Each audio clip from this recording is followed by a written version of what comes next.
Okay, so we'll talk about articulation now, starting with the head. Like I said before, it's exactly the same as the I.W.S.P. Goes back and forth like every master grade I've seen so far. It can do a full 360-degree rotation. Yeah, it's kind of rough, but you can do it.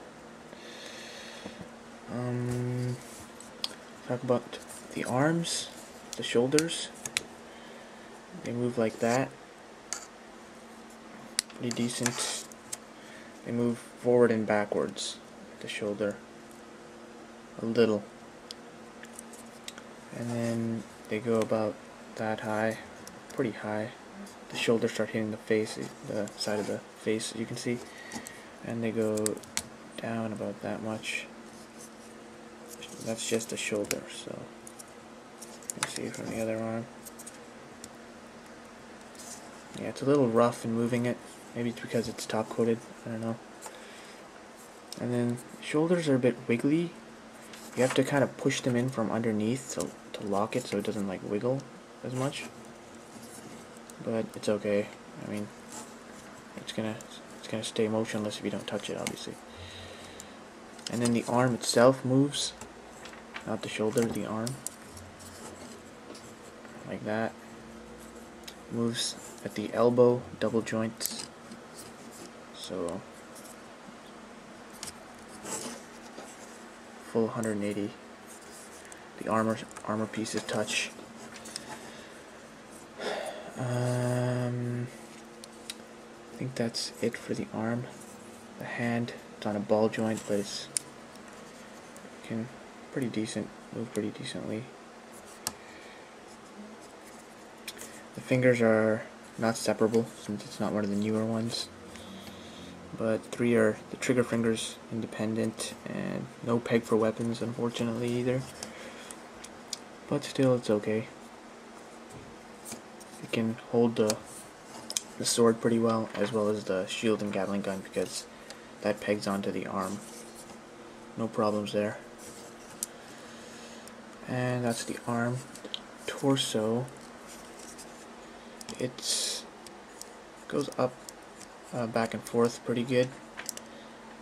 As for the sideways motion, I wish it was more, but it's limited by the side skirts as well as the back skirts more. Yeah, I wish it could move more sideways, but it's okay. At least it can do some rotation. And then the front skirts can go about that high. Start hitting the waist. And I've also noticed with this that it's really loose at the front skirt. I don't have that kind of problem with the I.W.S.P for some reason. I don't know if I messed up somewhere or something, or if it's not. It just doesn't feel as tight as the I.W.S.P. See, it's really loose. And then these go up and down, the side skirts. They also store the knives, the combat knives or whatever they're called. And this little piece slides up to reveal them. And yeah, they can also go back and forth like that.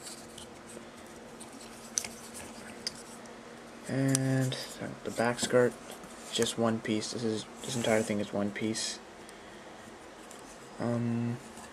If you force it to move it too high, it actually pulls off this entire assembly here, and it's a problem with mounting it on the stand a lot. This thing is always coming off because the stand goes into this back piece here, this hole here, and once you stick it in, it's really easy to fall off if this is not connected to the Gundam properly. So I'd actually recommend gluing this piece on to stop it from falling off the stand. But yeah, so as for how high it goes, it's just a little tiny bit, or else it's going to take that piece off, like I said. The legs, let me just take the side armor off so you can see it better. they don't go really back because the back skirt. As for forward, they go about I think 90 degrees, but yeah, it looks like 90 degrees, a little less than 90 degrees. Oh, and the front skirt just popped off. At the skirt armor, back and the front and back, it's really not connected properly. Could have made that better. Excuse me. And yeah, so as for the leg, thigh, you can see some shifting armor here, which is really cool. And it can get a full 180 degree bend at the knee. And then this knee armor also moves. I believe it moves with the thigh. You're gonna go up and down like that. It's pretty tight. But yeah, it shifts up with the thigh. Let me try to show you.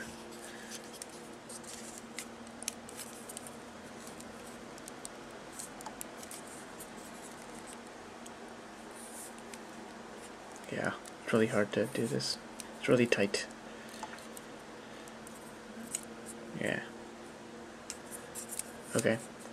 And this thing just popped off here.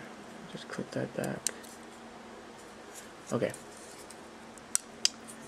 And that's about it for the leg. For the bottom part, for the foot here, you can go about that down. And about that high. It's fairly high. Sideways, it's on a double ball joint, so you can see one joint at the bottom of this piece and one joint up there in the leg. So it can move fairly well. And those are the pistons that I painted in, and then this thing moves up and down. It pops off quite a bit. Yeah, that's pretty much it for articulation. I'd say it's nothing special when it comes to articulation. Just standard master grade quality. I'm fine with it because I don't really like putting him into dynamic poses. This Gundam looks good whether or not you pose it in any pose, I think. Anyways, we'll move on to the accessories next. Yeah.